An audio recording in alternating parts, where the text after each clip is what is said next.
सवाल कई है, लेकिन आरोप प्रत्यारोप का जो दौर है वो भी जारी है। बीजेपी कांग्रेस को आड़े हाथों ले रही है और कांग्रेस कह रही है कि बदले की कार्रवाई ये की जा रही है। तमाम मेहमान मेरे साथ इस वक्त कार्यक्रम में मौजूद हैं। मेरे साथ है दीपक झा, पॉलिटिकल एनालिस्ट, इसके अलावा रमन मलिक जी बीजेपी का पक्ष रखने के लिए, सुशील टेकरीवाल वरिष्ठ वकील हैं और इसके अलावा समीर चौगांवकर वरिष्ठ पत्रकार मेरे साथ चर्चा में इस वक्त शामिल हैं। अब शुरुआत में यहां पर रमन मलिक जी आपके साथ करूंगी। आज कांग्रेस की पीसी की जब शुरुआत हुई तो शुरुआत ही इस बात के साथ हुई कि दिन दहाड़े लोकतंत्र की हत्या हुई। अब जो देश में इस वक्त लोग हैं वो बड़ा कंफ्यूज है, क्योंकि कांग्रेस कह रही है कि आप लोकतंत्र की हत्या कर रहे हैं, आप कह रहे हैं कि लोकतंत्र दरअसल स्थापित ही अब हुआ है क्योंकि हर किसी को एक ही नजर से देखा जा रहा है। अब ये बताइए कि विश्वास किया किस पे जाए और क्यों किया जाए? देखिए, विश्वास किस पे करा जाए या ना करा जाए वो हर एक व्यक्ति और देश के नागरिक के विवेक पे छोड़ देना चाहिए, क्योंकि देश की जनता बड़ी समझदार है। वो जानती है कि कौन कहां क्या कर रहा है। हाँ, मैं इतना जरूर बोलूंगा कि जिस कसाई ने लोकतंत्र को काट के हमारे जो प्रियम्बल था उसको बार बार तार तार करके 42वें संशोधन में उसको छेड़ मरोड़ के तोड़ के नया तरीके से पेश करा, वो आज ये दुहाई लगाए तो फिर एक अलग विषय उठ जाता है। ठीक है सर, ये सवाल दरअसल मैंने आपसे इसलिए किया था क्योंकि इसके पहले जब पी चिदम्बरम गृह मंत्री थे और उस वक्त अमित शाह के ऊपर शिकंजा कसने की कोशिश हुई थी, तब बीजेपी थी जिसने ये बात कही थी कि ये बदले की कार्रवाई है, लोकतंत्र की हत्या है। अब फिर से वही चीज दोहराई जा रही है। सवाल इसलिए ये मेरा मैं आपको बताता हूं क्यों। कि जिस पार्टी ने, एक विचारधारा ने जिस तरीके से यूपीए 1 और यूपीए 2 के अंदर अपनी कार्यकुशलता दिखाई कि आप एक नया नैरेटिव भी सेट करने की कोशिश करते हैं, आप किसी को उठा लेते हैं, कुछ लोगों को उठा लेते हैं, लेकिन उनके ऊपर चार्जशीट नहीं दायर करते। ठीक है, उनके ऊपर एनआईए, उनके ऊपर सीबीआई, उनके ऊपर दूसरे सारे तंत्र इस्तेमाल करते हैं, लेकिन चार्जशीट नहीं करते। आप क्यों नहीं करते भाई? आपको किसने रोका है? आपको अगर कन्विक्शन है तो आपको किसने रोका? दूसरी चीज, कोर्टों ने अपना विवेक इस्तेमाल करते हुए तथ्यों को प्राप्ति के बाद और उसका सत्यापन करके ये तय करा कि कौन इस जो विषय उठाए थे जिसमें अमित शाह जी को भी और दूसरों को करा गया था, उसमें कितनी सत्यता है या नहीं है, वो कोर्टों ने अपने जजमेंट प्रोनाउंस करी। सर, तो मैं ये समझना चाहता हूं कि आज कोर्ट बड़ा है या करेंगे। सर प्लीज एक मिनट, शहनवाज हुसैन से भी हमने इस मामले पर बात की। सर, मेरे सहयोगी संजय शर्मा ने शहनवाज हुसैन से भी इस मामले पर चर्चा की, उन्होंने क्या कुछ कहा पहले आप वो सुनिए। बीजेपी के राष्ट्रीय प्रवक्ता शहनवाज हुसैन साहब हमारे साथ में मौजूद है। शहनवाज साहब, बड़े ड्रामे नोटंकी के बाद अल्टीमेटली चिदम्बरम सीबीआई की हिरासत में आ गए। जब हिरासत में जाना ही था तो इतना ड्रामा क्यों था? उन्हें मालूम था कि जब हाई कोर्ट से आपकी जमानत नहीं हुई तो सीधे सरेंडर करना चाहिए था। यानी हिरासत में भी गए और किरकिरी भी कराई। इतने बड़े वकील हैं, पूरी कांग्रेस भ्रष्टाचार के आरोपी के साथ खड़ी होगी। यानी मामला एक व्यक्ति का था, लेकिन पूरी कांग्रेस अपने आप को इसमें शामिल कर गई। जब आपने भ्रष्टाचार किया है तो कानून अपना काम कर रहा है, और कानून काम कर रहा है तो कानून के काम में दखल दे रहे। पूर्व गृह मंत्री यहाँ दरवाजा नहीं खोल रहे। ये तो कोई बाहुबली होता है, दरवाजा नहीं खोलता है तो ऊपर से पुलिस कूदती है, जाती है, पकड़ती है, खींचती है, लाती है। इतनी ज्यादा दुश्वारी, इतनी दिक्कत उन्होंने, आप देश के गृह मंत्री रहे हैं, कुछ तो कानून समझ में आया होगा। किस तरह का व्यवहार किया उन्होंने, बहुत दुखद है। शहनवाज साहब, राहुल गांधी ने ट्वीट करके कहा कि उनके चरित्र का हनन किया जा रहा है, प्रियंका गांधी उनके साथ खड़ी रही, पूरी कांग्रेस पार्टी साथ में खड़ी। पहले प्रेस कॉन्फ्रेंस करते हैं कांग्रेस दफ्तर, जो लोग बेल पे हैं वो सब लोग इनके साथ खड़े। कांग्रेस में ज्यादातर नेता बेल पे हैं, वो साथ में खड़े हैं। तो शहनवाज हुसैन ने साफ तौर पर कहा कि सरेंडर कर देना चाहिए था, ऐसे बाहुबली की तरह अंदर बैठने की जरूरत क्या थी। दीपक झा जी, सवाल यहां पर मेरा आपसे है कि क्या इस मामले को और अच्छी तरह से टैकल किया जा सकता था? क्या पी चिदम्बरम के अंदर कहीं ये अहम तो नहीं बैठा हुआ था कि भाई मैं देश का पूर्व गृह मंत्री रह चुका हूं, पूर्व वित्त मंत्री रह चुका हूं, किसी और तरीके से और सौम्य तरीके से और ढंग से इसे टैकल किया जा सकता था? क्या मामला बिगाड़ा गया? देखिए, ये अहंकार वाली बात नहीं है कि मैं गृह मंत्री हूं। पहले भी कई मंत्री पद पे रहते हुए जेल गए हैं, और कांग्रेस के टाइम पे कांग्रेस सरकार ने FIR करके उनको जेल भेजा था। और सीबीआई के केस किए थे, जैसे 2G का है, राजा थे, कनिमोजी थे, कई सारे ऐसे। लेकिन क्या निकला? ढाक की 3 बात, कुछ नहीं मिला। एक क्या हो रहा है, पॉलिटिकली सरकार अपने पावर का गलत इस्तेमाल कर रही है। सीबीआई को एक गुंडागर्दी की तरह, ईडी को गुंडे की तरह, पुलिस को गुंडे की तरह इस्तेमाल कर रही है। वो पुलिस आज कठपुतली बन चुकी है भाजपा और नरेंद्र मोदी जी की सरकार की। और जब चाहते हैं, जिसको चाहते हैं, सर आप हवा में कैसे उठा डिसाइड लेते हैं। कर सकते हैं? ये नहीं, तो एक देश का माहौल है, हाईकोर्ट देश का माहौल है। हाईकोर्ट ने क्या कहा आपने और सुना? रमन मलिक ने रमन मलिक ने क्या किया था, एक शब्द बोला था कि कसाई शब्द इन्होंने इस्तेमाल किया था। वो कांग्रेस सर हाईकोर्ट ने किस शब्द का इस्तेमाल किया वो आपने सुना? कांग्रेस ही नहीं है ना, दीपक आप झा जी, मैं राजनीतिक विश्लेषक हूँ। या तो आप बोलिए आप कांग्रेस पर्सन है, मैं जो तो आपको दर्द लगी। अरे क्यों सत्य नहीं बोलते? टीवी पे झूठ क्यों बन के आते हो? या तो बोलो मैं कांग्रेस का समर्थक जो हूँ। आपकी सुनिए, ये मत बोलिए कि मैं राजनीतिक विश्लेषक हूँ। नहीं, बोलो मैं कांग्रेस का समर्थक हूँ। ठीक है, मैं कांग्रेस का हाँ, समर्थक गुड। सुनिए, अब खुल के लेकिन बोलो। और राजनीतिक विश्लेषक भी हूँ, सुनिए आप। लेकिन जो आप आप सुनते हैं ना सर, सुनते हैं क्या कह रहे हो? कसाई है क्या? वो कसाई है क्या? आप कसाई बना देंगे किसी को यहाँ पे बैठे? बिल्कुल। तो 75 में ये है जिस प्रकार भाजपा की भाषा। से 75 में कसाई जिस प्रकार जो से कांग्रेस ने किया, राजनीतिक आप वही कर रहे हैं। बचाव के लिए इनके कहने का मतलब है, संविधान को तुम्हारी कसाई की शर्त तरह काली काटा है, गया था, तुम्हारी भी शर्त वो काली कोई है, भी नहीं कर इनके सकता। पास ना कोई दलील। मैं सीरियसली तो बोल आपका रहा एक सवाल हूँ, है। आपके माता पिता को पता होगा, आपको नहीं पता मेरे होगा माता मीसा पिता में नहीं, क्या मेरे क्या माता- हुआ था। मीसा में नहीं, आपने आप बताइए, आपको 75 का पता है कि माँ बाप को मुकुल रॉय कैसे उठा कौन के है? ले गए थे? मुकुल रॉय कौन है? ये आपको बता पता है? दीजिए, मुकुल रॉय कौन बच्चों के है? आज की बात करिए, आज माँ की बाप उठा के ले गए मुकुल रॉय की बात कीजिए। 18 महीने पता नहीं लगा था कि कहाँ है। मुकुल रॉय ये कौन है? होती है मुकुल रॉय कौन है? dictatorship। मुकुल रॉय कौन है? बता दीजिए। तीन मुकुल तलाक की रॉय बात के करते ऊपर हैं। जो चीजें हैं, वो नरेंद्र अपने मोदी कानून जी कर रहे हैं, बताइए तीन ना। तलाक की आप बात ये करते हैं। बताइए। नरेंद्र मोदी सर जी मुद्दा अपने भटक रहा है, छोड़ देते हैं। मुद्दा भटक रहा है। कानून मत आप पढ़ाइए, बात नहीं इतिहास मत करेंगे, पढ़ाइए, हम मुद्दे पे बात नहीं करेंगे झा साहब। मुद्दे पे बात करिए ना। आपकी हिम्मत है आपका तो- बताओ, आपकी- आपका बताओ। आपको भी है ना। चिदम्बरम साहब का मुद्दा है ना, आपको है ना, चिदम्बरम साहब का नरेंद्र मुद्दा मोदी है, जी उस पर ने बात अपने करो। छोड़ दिया था। आप कहाँ से कहाँ जा रहे हो? होनी चाहिए। दीपक झा जी मेरा सवाल बहुत सीधा सा था।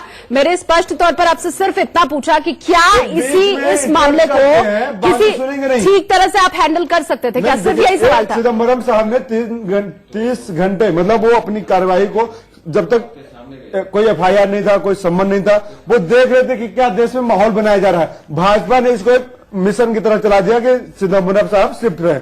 अमित सर शाह भाजपा ने क्या किया मैंने ये नहीं पूछा, मैं ये पूछ रही हूँ कि कांग्रेस ने क्या किया इस पूरे मामले को। सर मेरी बात सुनिए, सर सुनिए ना दीपक जी 5 दिन अंडरग्राउंड थे। अमित शाह कहाँ अंडरग्राउंड थे? क्यों छिपे हुए थे? वो गुजरात के गृह मंत्री थे, तो क्यों छिपे हुए थे 5 दिन? हम बात ये कर रहे हैं कि पी चिदम्बरम क्यों छुपे हुए थे, वो क्यों नहीं सामने आ रहे थे? नहीं थे। अरे दीपक जी आप मामला मत घुमाइए। चिदम्बरम साहब एक सांसद हैं, सिक्योरिटी मिले हुए हैं। ठीक है। तो सरकार का फेलियर नहीं, अगर ठीक है। घेर पाती तो ठीक है, घर अब मुझे पे एक है, बात बताइए जाके दीपक झा press साहब, conference करके अगर आपके सुनिए। ऊपर या मेरे ऊपर कोई इंक्वायरी बैठाई जाएगी ना, तो मेरे और आपके जैसा आदमी क्या करेगा? वो सामने चला जाएगा और जाकर के बोलेगा पूछो भाई क्या पूछ रहा है, क्या चीज है? conference करने अगर पी चिदम्बरम जाते को छुपने की जरूरत क्यों पड़ी? सिर्फ ये छोटा सा सवाल कोई नहीं पूछ रहा हूं जरूरत मैं। थी। पी चिदम्बरम साहब जी। जब प्रेस कॉन्फ्रेंस करने जाते है। हैं, तब तो पुलिस और सीबीआई उनको पकड़ती नहीं है। जब प्रेस कॉन्फ्रेंस करके वो घर आ जाते हैं, अरे सर आप तब ना तो CBI सवाल नहीं समझ पा रहे हैं। बहुत शॉर्ट में समीर जी कुछ कहना चाह रहे हैं। समीर जी शॉर्ट में 5 बजे, सवा 5 बजे वो एलबीडब्ल्यू देता है। 6 बजे के करीब, 6 बजे के करीब सीबीआई वो अपनी समीर जी कुछ कह रहे हैं, सुन लेते हैं। अरे सर समीर जी इसका जवाब देना चाहते हैं। रमन जी आपका टाइम आएगा तब बोलेगा। समीर जी बताइए। मेरे को देशभक्ति करनी है वो मैं करूंगा, आप मेरे को नहीं सिखाएंगे। मेरे को क्या करना है आप नहीं सिखाएंगे। अभी आप इतने बड़े नहीं हुए, उम्र में आप छोटे हैं, वैसे आप नहीं सिखाएंगे। मुझे लगता है कि एक सवाल है, चिदम्बरम साहब अपने घर से जाते हैं कांग्रेस दफ्तर, पीसी करते हैं, पुलिस को क्यों भगा अपने घर से तो नहीं लगती है? कहीं से भी आप जाते हैं। साथ रहते हैं, आप साथ लेकिन हैं। जब चिदम्बरम आप साथ लेकर घर से गए, आपने आप नेशनल टीवी पे बोले सर ऐसे किसी की बात जनता तक नहीं पहुंचेगी, लड़ झगड़ के क्या फायदा है? समीर जी मैं आपके पास आऊंगी, एक छोटे से ब्रेक का यहाँ पर वक्त हो रहा है, वापस लौटेंगे और इसी मसले के ऊपर समीर जी कुछ कहना चाहते हैं, ऐड ऑन करना चाहते हैं ब्रेक के बाद।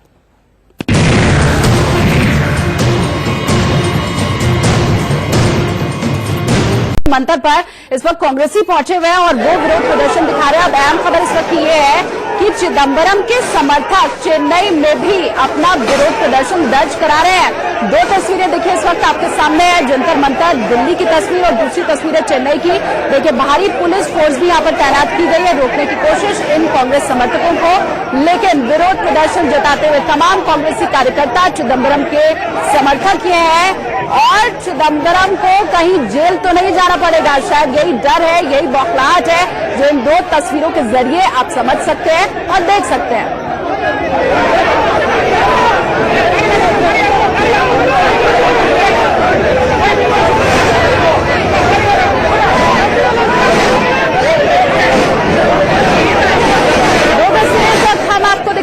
लगातार पूरे देश की नजर है इसी अहम और बड़ी खबर के ऊपर। जंतर मंतर पर तमाम बड़े नेता भी जो कांग्रेस के वो इस वक्त पहुंचे हुए हैं और अपना विरोध जता रहे हैं। पूरी तरह से चिदंबरम के साथ है कांग्रेस, ये दिखाने की, ये जताने की कोशिश सड़क पर भी, ट्विटर पर भी और प्रेस कॉन्फ्रेंस के जरिए भी।